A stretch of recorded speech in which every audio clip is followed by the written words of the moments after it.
Mga kababayan, mga katambay, si Kamanong po nagbabalik na naman po muli para po magkomento po sa inyo. Samahan niyo po inyong lingkod. Magandang umaga po muna, tanghali, hapon, gabi. Madaling araw po sa atin lahat. Saan man sulok ng bansa o mundo tayo naroon, naway maingatan po tayong lahat. Umpisahan na po natin mga kababayan. Ito pong kukomentuhan po natin talagang napakaswerte po. Talagang napakaswerte po ang tinatawag po ng Vice President na tambaluslos po sa Kamara. Mga tambay, napakaswerte. Di po ba yung akusasyon po na talagang pumutok po ito last year at ito pong bago po magpalitan taon, di po ba? Yung ginawa po nila sa BICAM na talagang pumutok po na napakarami pong blanco, di po ba? Kung natatandaan po natin. Nagpetisyon po diyan. Nagpetisyon po sila Atty. Topacio, di po ba? Saka sila Congressman Alvarez at ang kanilang grupo na patawan po ng suspension ang speaker at dinala po nila to sa ombudsman. Mga tambay, ang napakasakit pong pangyayari ibinasura po yata ng ombudsman ang petisyon po dito po sa pagsususpindi po sa speaker, mga tambay. Ibalik tanaw po muna natin yung balita po bago po yung suspendido at bago po ibasura ng ombudsman, mga tambay. Ito po yung unang balita, mga tambay. Pakinggan po natin.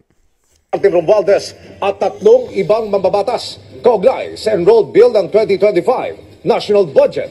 Base sa mosyon ng isang mambabatas at ilang pang personalidad, nasa mataas na posisyon na may kakayahan at impluwensya ang mga respondent.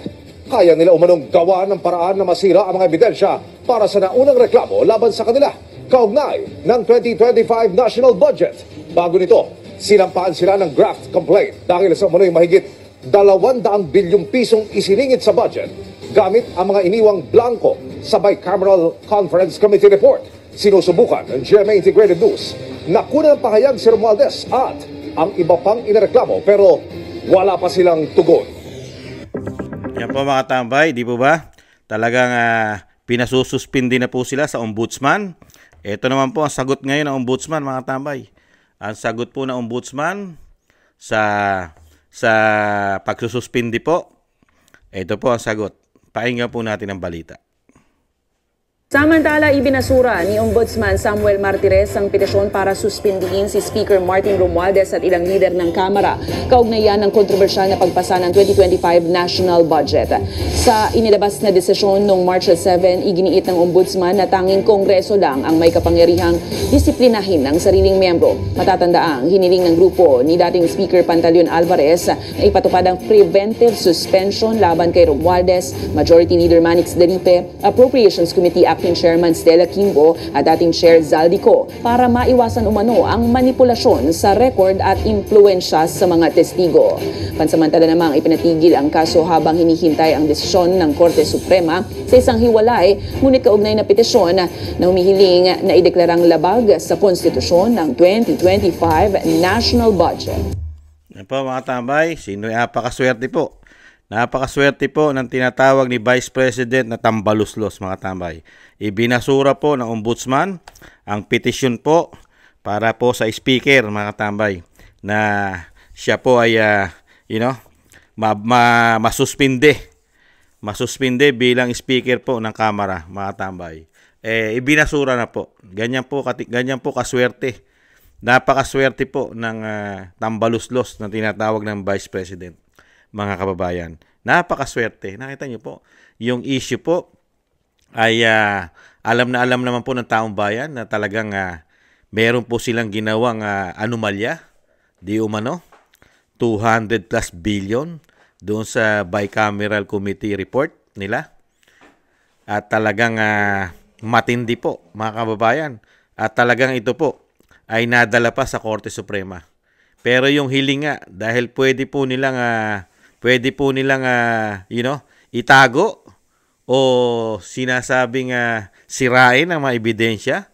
Kaya nga po hiniling ng mga nag-complain, dinala sa ombudsman para yung mga natitira o meron pang mga ebidensya na pwedeng makuha at maisumite sa Supreme Court kung hanggat maaari ay ma-preserve. dapat nga po, di po ba, na itong speaker ay bumaba muna sa kanyang pwesto bilang speaker. Pero hindi po yun ang nangyari, mga kababayan. Hindi po kinatigan ng ombudsman ang pagsususpindi po sa speaker. Bagkus, ang sagot po ng ombudsman ay tanging kongreso lang o House of Representatives ang po pwedeng dumisiplina sa kapwa nila congressman. Sino po ang didisiplina ngayon? Sa speaker. Ang speaker nga po nag-ahariri yan. Nakita nga po natin, di ba? Ang speaker, kayang-kayang magbigay ng priority pagdating po sa BICAM. Di ba? Ano po nangyayari sa BICAM? Yung gusto po ng speaker ang nasusunod. Priority namin kayo. Kayo ang priority namin. Di po ba? Napaka makapangyarihan ng speaker sa panahon po ng 19th Congress. Ano pa ang magiging protection ng pera natin pagka ganito ng ganito po ang mangyayari po sa ating bansa, lalong-lalo po sa House of Representatives na kung saan nagmumula na kontrolin ang pera ng Pilipino, ang pera ng taxpayer.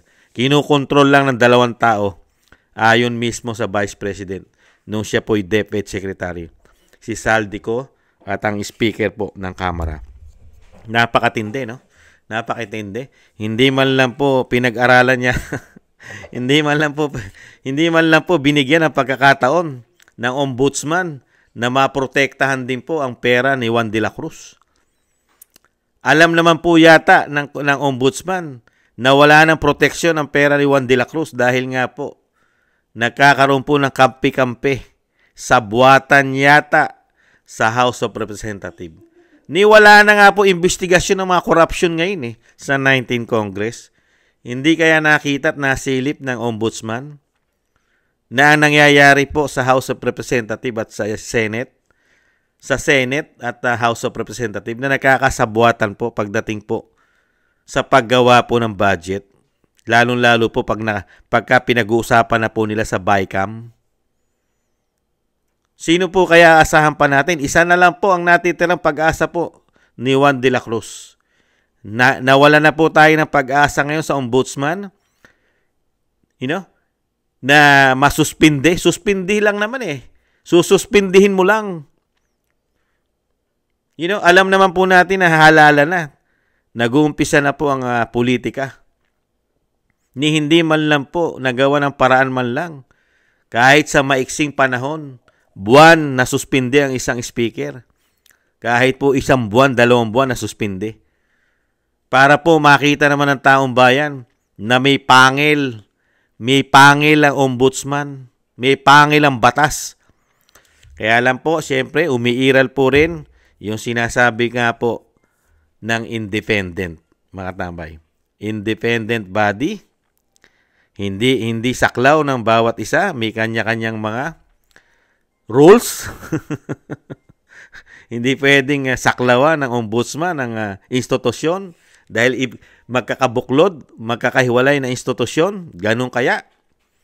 Sana pagdating sa Korte Suprema, mga tamba, yung petisyon nila Attorney Vic Rodriguez at ni Congressman Ungab ay hindi rin po mabasura ng Korte Suprema, lalong-lalo po yung ginawa ng 2025 national budget, mga kababayan.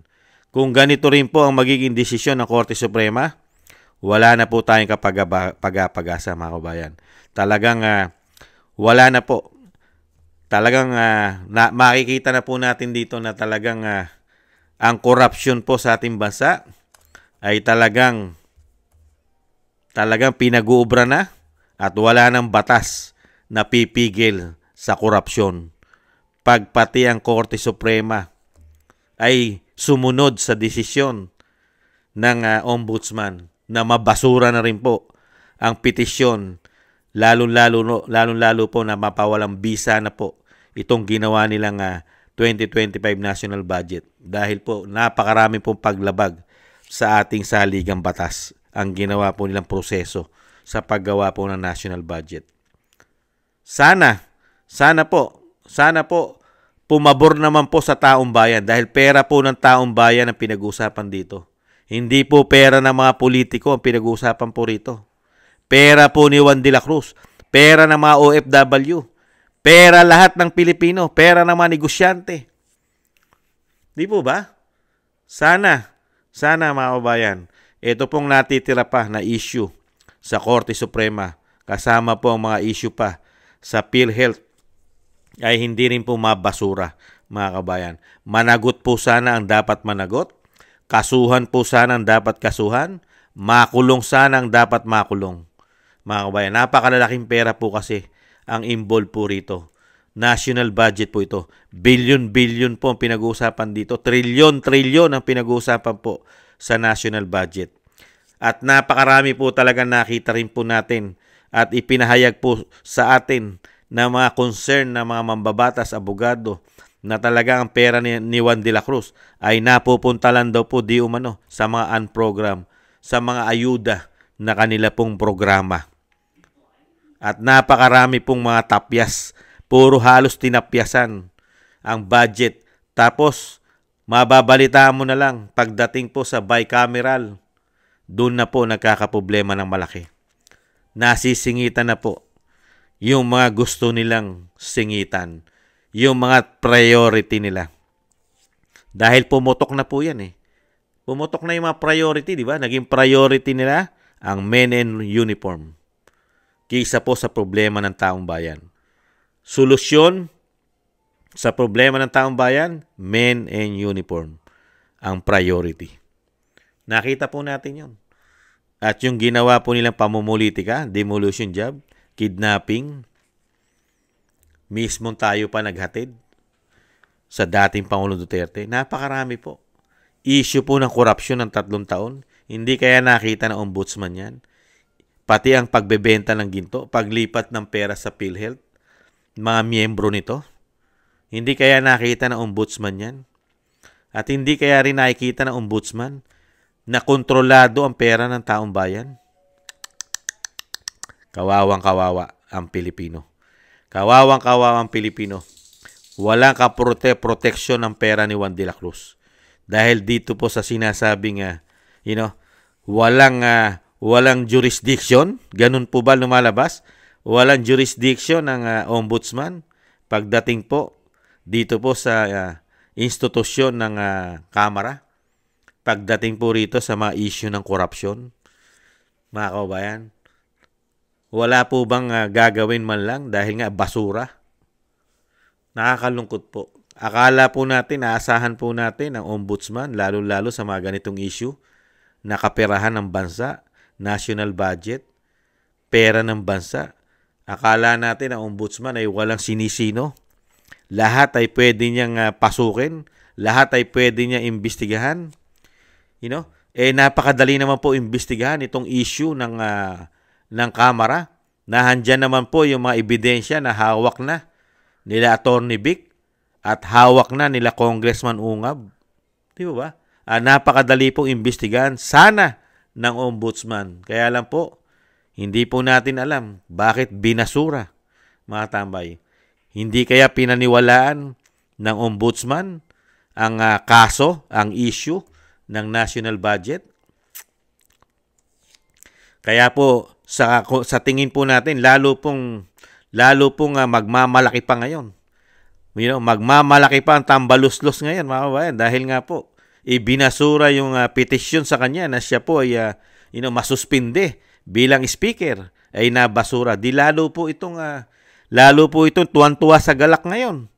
Masayang-masaya po ang speaker, mga tambay, dahil sumang-ayon po sa kanya ang ombudsman. Kaya pinagtatawanan niya po ngayon ang taong bayan. Pinagtatawanan niya po si Juan de la Cruz ngayon na wala tayong binatbat at wala rin pong binatbat sila Atty. Topacio, sila Congressman Pantaleon Alvarez, at yung kasama pa niyang grupo ay mga walang binatbat po pagdating po sa speaker. Wala po tayong binatbat sa speaker. Yung ating pera na dapat ay proteksyonan po natin at proteksyonan po ng gobyerno, mismo po, isa sa institusyon ng gobyerno ay hindi po natin nakitaan yata na concern sa pera ng bayan. Hindi yata concern ang ombudsman sa pera ng bayan. Bigla pong suspinde, ibinasura ang petisyon, ibinasura ng ombudsman. Nakakalungkot lang po, no? Yung ba?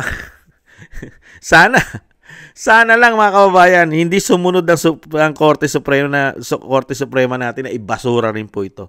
Nakakalungkot lang po dahil napakaraming pera po ito Putok na putok po itong issue na ito. Talagang totoo naman po, napakarami nagpatotoo na talagang napakaraming blanco doon sa 2025 national budget. Napakarami po. Mga senador, congressman, nagpatotoo po talagang blanco at nasingitan ng hindi bababa sa 241 billion. Sana ang Korte Suprema natin, wag naman po sana na ganito rin po ang maging desisyon po ng Korte Suprema. Dahil alam po natin na yan po'y usapin pa sa Korte Suprema. Kung hindi po nagkakamali ang inyong lingkod, ay ang susunod pong hearing nila sa Korte Suprema ay sa Mayo pa. Mukha po yatang na-adjust ang schedule. Dapat po ito pong April. Mukhang umuugong sa balita at report din po ni Atty. Vic na ang susunod pong hearing ay sa Mayo na. Mga kabayan, sana ipagdasal po natin na hindi po mabasura na katulad po ng ginawa ng Ombudsman ang Korte Suprema na po. Yan na lang po ang pag-asa natin ngayon, mga kabayan. Dito po sa mga issue ng korupsyon at talagang magiging korupsyon. Kung hindi po ito maitatama at walang mananagot, ay mananatili po ito at magiging tuloy-tuloy po ang magiging korupsyon po talaga sa ating bansa. Kung wala pong pipigil at wala pong mag-iimbestiga. At ang mag-iimbestiga naman po at ipapile mo sa ombudsman, mababasura lang po ng mababasura. Dahil kung ito po ay hindi po ito maitatama, kung sila po ipapalarin at sila na naman po iuupo sa kamara, gagawin po nila yan. Dahil alam nila na mababasura lang din po ang kanilang ginagawa kahit dalin po natin ito sa ombudsman.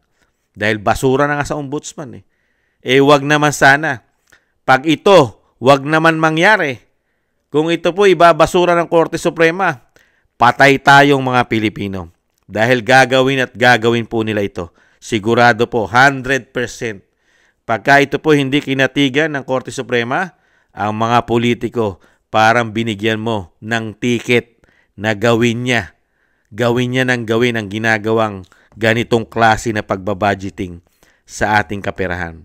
Parang binigyan mo siya ng passes na gawin niya. Kung wala po ditong magtatama at sinasabing sutilin mo ang korupsyon, pigilan mo, hanggat maaari kasuhan mo, ikaw lang ang may karapatan, ikaw lang Korte Suprema, ang kataas-taasan ng hukom sa ating bansa, wala nang susunod sa iyo. Ikaw na ang pinakamataas na korte sa buong bansa. Pagkatapos mo, wala na.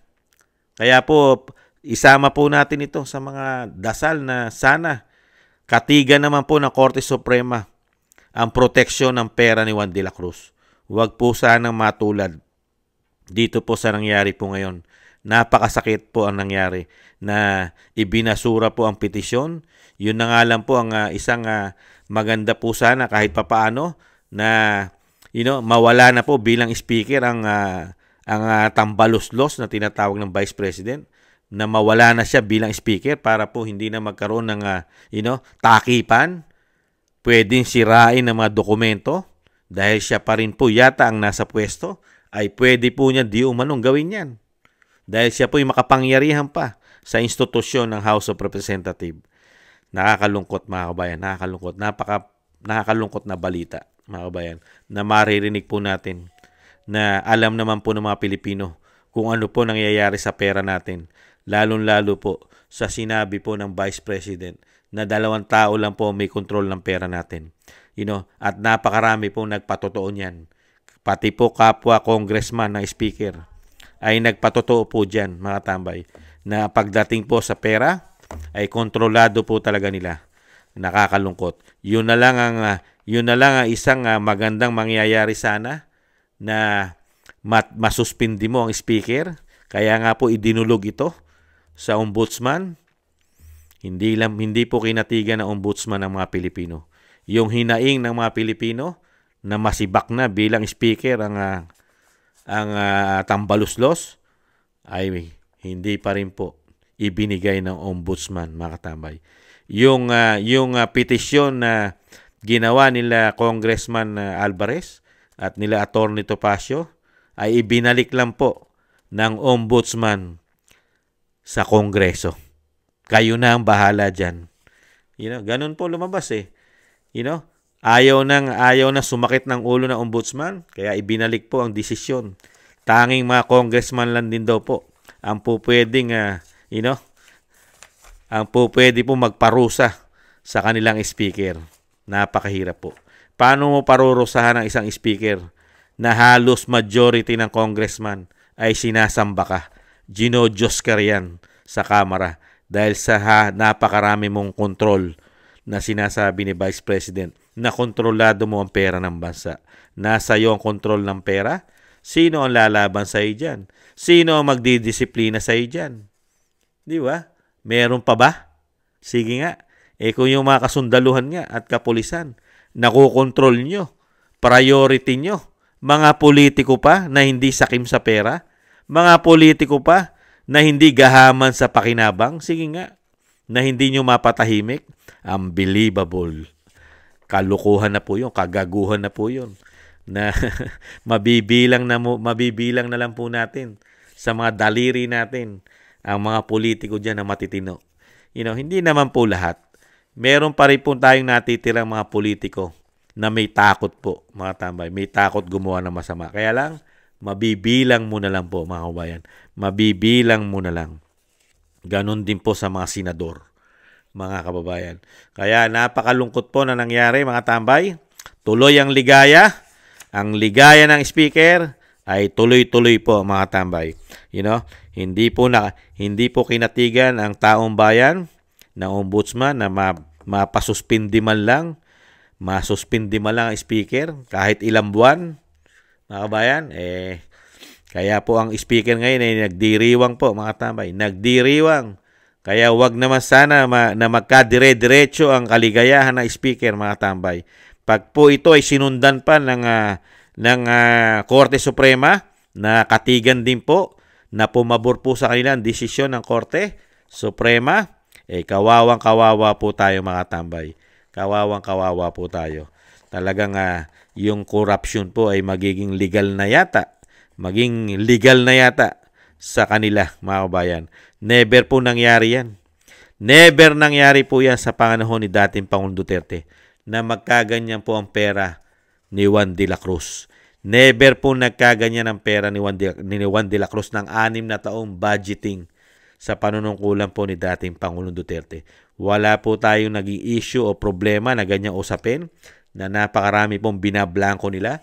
At never po yan nangyari na kontrolado po ng 2 tao lang ang pera ng bayan. Hindi po nangyari yan sa panahon ni dating Pangulong Duterte. Iba na po kasi panahon ngayon eh. Dahil di po ba, ano po sinasabi nila Kati Binag, Jonathan Morales? Panahon daw po kasi ngayon ng mga adik.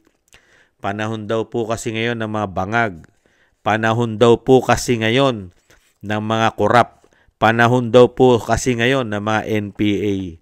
Panahon daw po ngayon ng mga terorista. Panahon daw po ngayon ng mga kriminal.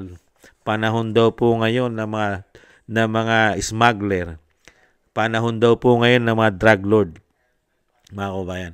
At panahon daw po ngayon ng mga korap na politiko. At panahon daw po ngayon na nababayaran at nasusuhulan ng mga media. At panahon daw po din ngayon na mga nasusuhulan at silaw na silaw sa pera ng mga vlogger. Yan po ang panahon daw po ngayon sa binagoong Pilipinas. Nagsama-sama na po silang lahat dahil po panahon daw po nila ngayon. Kaya lang, ang panahon po ay lumilipas. Lumilipas po ang panahon at wala naman pong forever. Ang panahon po ay lumilipas, wala pong forever. Lalong-lalo po sa politika, mga kababayan. At tayo po yung umaasa pa rin po si Kamanong na ang panahon po nila ay malapit na po magwakas. mga kababayan. Bago po tayo magtapos, ay nakakalungkot po mga kababayan. Napakalungkot ang nangyari. Akala po natin kahit po suspindi man lang, dahil alam naman po natin na mahihirapan na po ibalik ang pera ni Juan de la Cruz. Hindi na po mababalik ang pera po natin, lalong-lalo na po yung mga issue na pumutok po sa 19th Congress, ay never na po maibalik yan. Ang inaasahan na nga lang po natin dahil yung pera po natin ay hindi na po maibabalik dahil nasa pag-iingat na po nila, secured na po nila ang pera ni Juan de la Cruz. Yun na nga lang po sana ang pag-asa natin na makita po natin na masuspindi man lang sana dahil ang pera hindi na maibabalik. Pero hindi po tayo kinatigan. Minalas po ang taong bayan. Minalas po ang taxpayer, mga tambay. Ang sinuwerte po, ang napakaswerte ay ang tinatawag na tambaluslos at ang kanyang grupo, mga kababayan. Bago po tayo magtapos, maraming salamat po muna. Shoutout po sa mga biyayang pinagkakaloob nyo po sa inyong lingkod. Siyempre po kay Kingston 123 ng Hong Kong, Gina Ray Solid DDS ng Berlin, Germany, at Jake Yahoo 4531 Jasmine Channel, Telma Pasawa, Dan Rivero ng Anchorage, Alaska, Bon Rosales ng France, John Sarip ng Amsterdam, Holland, Chona Banks na 1077 Milwaukee, Wisconsin, USA, Julieta Celona ng Sydney, Australia, Ma'am LB Sermani ng North Miami, Florida, USA, Grace Obet ng California, USA, Michelle Del Valle ng New Zealand, Sara Nakamura ng Japan, Melencio Bandibas ng Jeddah, Arabia, Trojanta 9828 ng Korea, Lopez Ibina ng Saitama, Japan, Librado Reyes ng 8529 ng California, USA, Danilo Basan Jr. ng Jubail, USA, Saudi Arabia, Roberto Papa ng United Kingdom, 29, Narciso Esteban, sino pa ba? Reynaldo Pexon, June De Jesus, Lee Chen, Ana Santos, Bon Rosales, Benjamin Garduque, Pepito Cabiso, Donaldson Paras ng Canada, at LKD 459 ng Belgium, Hermogenes Maramag, Manuel Ramos, Neshrin ng Kingdom of Saudi Arabia, Richard Macelones, Dennis Velasco, Ani PH Vlog Official, Richard Macelon ng Davao City, Roberto Papa ng Blackpool, United Kingdom, Pedro Roque ng Ontario, Canada, Feliciana Vergara ng Los Angeles, California, Annalisa Besorillo ng Saudi Arabia, Mel Caserna ng Israel, Veneracion Seblos, Sandy Donan ng Osaka, Japan, Just Got Lucky ng Houston, Texas, Ruth Perdos ng Kuwait, Zenaida Garcia from Italy, at Shayan Nico ng Saitama, Japan. Si Shayan Nico ng Saitama, Japan. Meron pa ba? Tingnan po natin. At meron po pala. At shoutout din po kay Dorina Villa ng Brussels, Belgium. Ayan po. Sino pa ba? Tingnan natin kung meron pa. At shoutout din daw po kay Oliver Edito. Yun, si Oliver Edito ng Honolulu, Hawaii. Kamusta po kayo mga kababayan sa Hawaii? Shoutout po mga kababayan. At syempre po, shoutout din po sa ating mga kababayan sa kasulok-sulukan po ng bansa, mga kababayan ko. Shoutout po, ingatan nawa po. At shoutout din po sa mga kababayan natin, mga OFW sa kasulok-sulukan ng mundo, may Pilipino. Shoutout po mga kababayan, mabuhay po kayo, mga bayani po natin, mabuhay po. Ingatan nawa po. At thank you po sa mga gusto po ng Tambayang Makabayan sa YouTube at TikTok. At ganoon din po sa mga nagko-comment, like, share, and subscribe. Maraming salamat po mga kababayan. At syempre po, wag po natin kalimutan isama sa panalangin, dalangin na maingatan nawa po ang lalo-lalo po ang kalusugan ng dating Pangulong Duterte, na maingatan po at makabalik pa at sa lalong mabilis sa ating bansa. Maraming salamat po mga tambay. Sa muli po, paalam, ingatan nawa. Bye-bye.